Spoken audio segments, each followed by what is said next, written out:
kafir Quraisy dan orang-orang Arab di zaman jahiliyah dulu, mereka memiliki boneka-boneka yang menyerupai manusia, atau patung-patung ya saya katakan, patung-patung yang menyerupai manusia, yang awal mulanya mereka berikan makanan.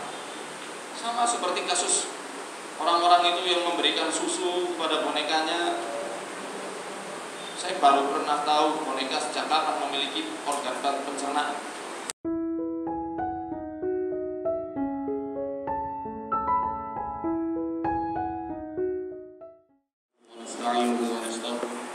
ونعوذ بالله من شرور أنفسنا ومن سيئات أعمالنا من يهده الله فلا مضل له ومن يضلل فلا هادي له أشهد أن لا إله إلا الله وحده لا شريك له وأشهد أن محمدا عبده ورسوله لا نبي بعده اللهم صل على نبينا محمد وعلى آله وصحبه أجمعين فيا أيها الحاضرون اتقوا الله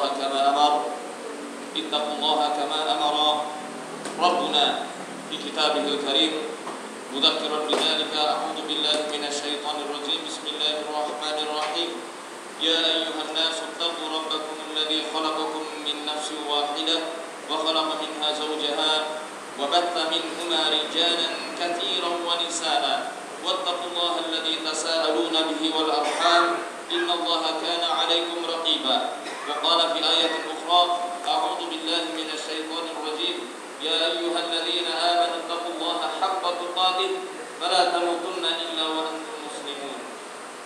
Jemaat yang dirahmati Allah, belakangan ini telah ramai di jagat media sosial tentang pengadopsian boneka-boneka yang diklaim sebagai boneka arwah, boneka-boneka yang di dalamnya terdapat roh-roh bayi-bayi yang sudah meninggal. Hal yang semacam ini tentu adalah sebuah kamuflase yang dilancarkan oleh para iblis untuk menyesatkan manusia dari jalan Allah yang lurus. Boneka-boneka arwah atau dalam istilah modelnya disebut spirit doll itu adalah sebuah evolusi dari jailangkung, permainan-permainan tradisional Toto Kerot, Nini Tawong dan Nini Tawong serta Nyai Tawang, yang sebenarnya bangsa kita, leluhur kita zaman dulu sudah banyak mengetahui, dan sebagian orang-orang itu banyak juga yang mempraktekkan permainan-permainan pemanggilan arwah atau dalam arti kata pemanggilan setan untuk masuk ke dalam benda yang dibentuk seperti layaknya boneka. Kita bisa lihat bagaimana jailangkung itu dibentuk dari siwur, kemudian dibuat dengan kayu untuk kedua tangannya, kemudian dipanggil mantranya. Datang tak dijemput, pulang tak diantar. Kemudian ditanya-tanya tentang perkara-perkara gaib, dan tiba-tiba jailangkungnya bisa menulis sendiri. Kemudian di kesenian rakyat, ya, ada yang namanya Nini Tawong atau Nini Tawok. Orang dulu bilang Toto Kerot karena terbuat dari batok kelapa, dari siwur atau penciduk air yang kemudian dirias demikian rupa seperti halnya boneka. Mantra pemanggilnya itu luar biasa menakjubkan. Yodomupu bocah bajang, rambutnya abang-abang, begio, bok roro wis teko. Ayo pada mengadopsi, ayo semuanya mengadopsi bocah bajang, rambutnya merah-merah. Di sini dikatakan mengadopsi, bahwa istilah adopsi untuk perkara-perkara setan, ya, setoniah yang semacam ini sebenarnya sudah ada dari zaman dulu dan sekarang dimodifikasi dan bentuknya lebih dikerenkan sedikit supaya sesuai dengan kaum milenial di zaman sekarang. Bagaimana hukumnya kita memiliki boneka? Mungkin untuk anak-anak perempuan kita, untuk adik-adik perempuan kita, hukumnya boleh dalam Islam. Berdasarkan hadis riwayat Bukhari, ketika Sayyidah Aisyah radhiyallahu anha beliau mengatakan, "Kuntu al'abu bil banati 'inda Nabi sallallahu alaihi wasallam." Aku pernah bermain dengan banat. Banat di sini maksudnya bukan anak-anak perempuan, melainkan banat di sini adalah boneka-boneka yang diserupai seperti boneka-boneka anak perempuan. Kalau di zaman sekarang mungkin Barbie. Di sisi Nabi sallallahu alaihi wasallam. Wa kana li sahibu yal'abna ma'i, dan dulu aku memiliki sahabat-sahabat perempuan yang mereka itu bermain bersama aku, yakni bermain boneka bersama aku, kata Aisyah. Ketika Nabi SAW keluar, yataqamma'na minhu, mereka semuanya bersembunyi dari beliau karena malu, segan. Masuk kemudian keluar, beliau membagikan boneka-boneka untuk bermain bersama Aisyah radhiyallahu anha. Kata Ibnu Hajar Al-Asqalani dalam Fathul Bari, dalil ini menunjukkan bolehnya seseorang, anak-anak itu memiliki boneka. Namun sayangnya yang memiliki boneka itu adalah laki-laki yang terbilang bukan anak-anak lagi, sudah dewasa, dan dia mengaku itu adalah anaknya. Maka pengadopsian boneka, yang adopsi adalah bapak-bapak, ya, atau laki-laki dewasa. Nah, yang semacam ini ilahnya tadi bisa berbeda. Boneka yang tadinya bisa hanya berguna untuk mainan saja, akhirnya bisa menjadi sebuah berhala. Orang-orang kafir Quraisy dan orang-orang Arab di zaman jahiliyah dulu, mereka memiliki boneka-boneka yang menyerupai manusia, atau patung-patung, ya saya katakan patung-patung yang menyerupai manusia, yang awal mulanya mereka berikan makanan. Sama seperti kasus orang-orang itu yang memberikan susu kepada bonekanya. Saya baru pernah tahu boneka sejak kapan memiliki organ pencernaan sehingga dikasih susu seperti itu. Dulunya seperti itu orang-orang jahiliyah, memberikan sesaji, sampai akhirnya patung-patung berhala-berhala mereka dimintai pendapat. Seperti contoh kisah dua orang jin yang mereka saling berperang satu sama lain. Mulanya kisah ini berawal dari kaum kafir Quraisy yang sedang menyusun strategi untuk mencelakai Rasulullah Muhammad SAW dan menghalangi dakwah tauhid saat itu di Darun Nadwa. Karena saat itu di antara sesepuh kaum kafir Quraisy adalah Walid bin Al-Mughirah. Ditanyalah Walid, apa yang harus dilakukan untuk menghentikan dakwahnya Muhammad? Walid saat itu diam, gak bisa berkata banyak, dan beliau beretikaf. Si Walid ini beretikaf, berdiam diri di sebuah patung yang disebut dengan Hubal. Dia nanya ke Hubal dengan berpuasa 3 hari 3 malam. Mungkin kalau orang Jawa pati geni, ya, nggak makan, nggak minum, nggak tidur, nggak kena cahaya, itu 3 hari 3 malam. Hubal kok nggak ngomong-ngomong. Akhirnya ada jin kafir namanya Musfir. Ini jin yang kafir juga. Melihat Walid betul-betul giat dalam meminta pendapat kepada Hubal. Akhirnya jin yang namanya Musfir ini masuk ke dalam tubuhnya Hubal, patung Hubal ini. Kemudian dia mengatakan, wahai Walid, Muhammad itu adalah pendusta. Muhammad adalah bukan Rasulnya Allah, katanya. Akhirnya dia pede.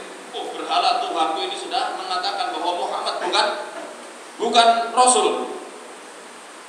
Akhirnya disebarluaskan, sehingga saat itu makin gencar makar-makar kaum kafir Quraisy untuk menghentikan dakwahnya Nabi Muhammad. Hingga saat itu ada jin muslim namanya Buhair bin Al-Ahbar. Usianya sudah lebih tua dan lebih senior daripada Musfir. Dicarilah Musfir ini di mana. Ketika dia pergi ke Makkah, ternyata Musfir ada di antara Bukit Sofa dan Marwa. Dibunuhlah si Musfir di situ. Dan kemudian Buhair ini masuk ke ke patung Hubal itu, dan dia mengatakan Muhammad adalah orang yang amanah, dia orang yang jujur, yang tidak pernah berdusta, dan aku bersaksi bahwa Muhammad adalah Rasulnya Allah. Akhirnya orang jahiliyah saat itu bingung, wah, Tuhannya juga bersaksi bahwa Muhammad adalah utusannya Allah. Padahal yang ngomong itu adalah jin yang muslim, yang gak terima ada jin kafir yang masuk kepada patung tersebut. Memang asal usul riwayat ini tidak jelas dari mana, karena ditemukan juga di dalam kitab Ahkamul Marjan fi Ahkamil Jan, ya, yang banyak memang riwayat-riwayat yang tidak jelas sanadnya. Cuma dari riwayat ini dikuatkan dengan pendapat-pendapat para ahli tafsir, di antaranya di kitab Ma'alimut Tanzil tafsir Al-Baghawi ketika menafsirkan surat An-Nisa juz 5 ayat 117. di mana Allah Ta'ala berfirman, "Iyad'una min dunihi illa inatha wa iyad'una illa syaitanan marida." Tidaklah mereka orang-orang kafir menyeru kepada inatha. Inatha di sini maksudnya adalah berhala-berhala. Inatha secara bahasa itu artinya adalah wanita. Kenapa berhala disebut wanita? Karena orang-orang Arab jahiliyah menamai patung-patung tersebut dengan nama-nama wanita. Ada Lata, Uzza, dan juga mana ada Nailah, itu nama-nama wanita. Bisa disebut boneka orang-orang Arab. Jadi setiap mereka itu memiliki, setiap distrik kampung-kampung itu memiliki boneka-boneka atau berhala-berhalanya sendiri-sendiri. Boneka disebut berhala karena mereka menganggap boneka itu memiliki tuah-tuah dan kesaktian-kesaktian tertentu. Itulah disebutnya inatha. Dan kata Al-Quran dikatakan, tidaklah mereka menyembah berhala kecuali mereka itu menyembah setan dan menaati setan. Setan yang sangat durhaka. Sehingga di dalam kitab Ma'alimut Tanzil, tafsir Al-Baghawi, dan juga di dalam tafsirnya Al-Qurtubi, tafsir Ibnu Katsir, dijelaskan ma'akulli sonamin jinniyatun. Di setiap patung-patung, action figure, boneka-boneka, terdapat jinniyatun. Jinniyatun adalah jin-jin wanita yang dia ikut bermain dengan boneka tersebut dan ikut menggerak-gerakkan boneka itu. Gak heran kenapa jelangkung bisa bergerak-gerak sendiri tanpa ada baterainya. Gak heran kenapa boneka Nini Tawong atau Totok Erot itu bisa bergerak-gerak sendiri ke sana kemari walaupun tidak ada yang menggerakkannya. Siapa yang menggerakkan? Tidak mungkin malaikat, tidak mungkin juga roh manusia. Mereka itu adalah jin-jin yang kafir, yang fasik. Dan di dalam Ma'alimut Tanzil, Al-Baghawi mengatakan bahwa di setiap patung-patung, apalagi patung yang disembah, berhala-berhala tersebut termasuk boneka arwah ini, terdapat setan-setan yataro alisadanati wal kahana, yang mereka itu bisa menampakkan diri kepada juru kunci dan juga dukun-dukun. Wa yukallimuhum, dan mereka bisa berbicara dengan orang tersebut melalui berhala atau boneka-boneka atau patung-patung yang ada di rumahnya. Maka ini pesan bagi jamaah Jumat sekalian, bagi siapa saja yang punya anak-anak atau yang hobi mengkoleksi action figure, kalau sudah selesai mainannya, simpan rapat-rapat, jangan dipeceng. Karena hal itu bisa untuk menjadi sarana setan-setan itu suka dan masuk ke situ dan meneror Anda di rumah-rumah Anda. Ini bukan sekedar haluisme, bukan juga sekedar isapan jempol belaka. Karena saya pun praktisi ruqyah yang banyak menangani orang-orang yang terganggu karena mereka memiliki boneka-boneka yang gak jelas. Ini hati-hati. Jangan percaya orang-orang yang belum mengerti, yang hakikatnya mereka itu dukun dengan kedok indigo. Hati-hati. Itu bisa masuk kepada ranah perdukunan dan kemusyrikan. Jamaah Jumat yang dirahmati Allah, kalau klaim mereka itu adalah boneka-boneka itu dimasuki oleh roh-roh anak kecil, maka tentu hal ini sangat bersinggungan dan bahkan kontradiktif dari prinsip akidah Islamiyah kita yang dijelaskan dalam Al-Quran, di mana Allah Ta'ala berfirman dalam surat Al-Mu'minun, hatta idza jaa ahadahumul maut qala rabbi irji'un la'alli a'malu salihan fima taraktu kalla innaha kalimatun huwa qailuha wa min waraihim barzakhun ila yaumi yub'atsun.